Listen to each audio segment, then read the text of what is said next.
Hello, എല്ലാവർക്കും taste and travel ടേൽസിൻ്റെ പുതിയൊരു വീഡിയോയിലേക്ക് സ്വാഗതം. കാസർഗോഡുകാരുടെ ഇഷ്ടവിഭവവും വളരെ പെട്ടെന്ന് തന്നെ തയ്യാറാക്കാൻ പറ്റുന്ന പുളിവെള്ളമാണ് ഇന്നത്തെ വീഡിയോ. ഇതിനായി മുതിരയാണ് ഞാനിവിടെ എടുത്തിരിക്കുന്നത്.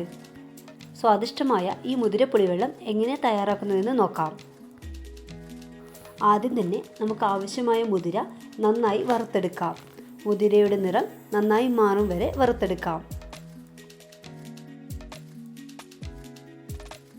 നന്നായി വറുത്തെടുത്ത മുതിര ഒരു പാത്രത്തിലേക്ക് മാറ്റാം. ഇനി ഈ പുളിവെള്ളത്തിന് ആവശ്യമായ ചേരുവകൾ എന്തൊക്കെയാണെന്ന് നോക്കാം. എരിവിന് ആവശ്യമായ കാന്താരി മുളക്, ചിരകിയെടുത്ത അരമുറി തേങ്ങ, 3 അല്ലി വെളുത്തുള്ളിയും കൂടി നന്നായി ചതച്ചെടുക്കാം.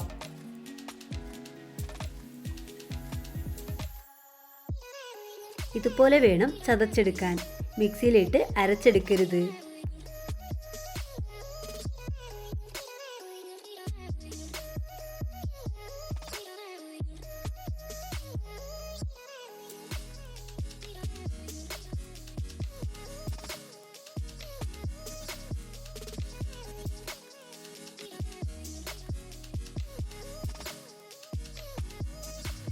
വറുത്തു വച്ചിരിക്കുന്ന മുതിര നന്നായി കഴുകിയതിന് ശേഷം കുക്കറിലേക്ക് ചേർത്ത് കൊടുക്കാം.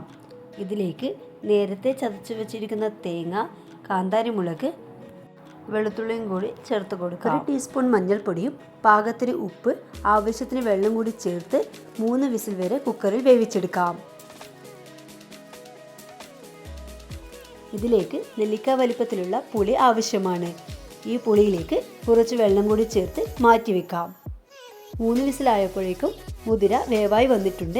ഇനി നമുക്കിതിലേക്ക് ഈ പുളിവെള്ളം ഒഴിച്ചു കൊടുക്കാം. പുളിയിലേക്ക് കുറച്ച് വെള്ളം കൂടി ഒഴിച്ച് നന്നായി പിഴിഞ്ഞെടുക്കാം. കറി നന്നായി തിളപ്പിച്ചതിന് ശേഷം തീ ഓഫ് ചെയ്യാം. ഇവിടെ വളരെ പെട്ടെന്ന് തന്നെ തയ്യാറാക്കാൻ പറ്റിയ മുതിര പുളിവെള്ളം തയ്യാറായി. എല്ലാവരും ട്രൈ ചെയ്ത് നോക്കൂ. വീഡിയോ ഇഷ്ടമാവുകയാണെങ്കിൽ like, share and subscribe. Thank you.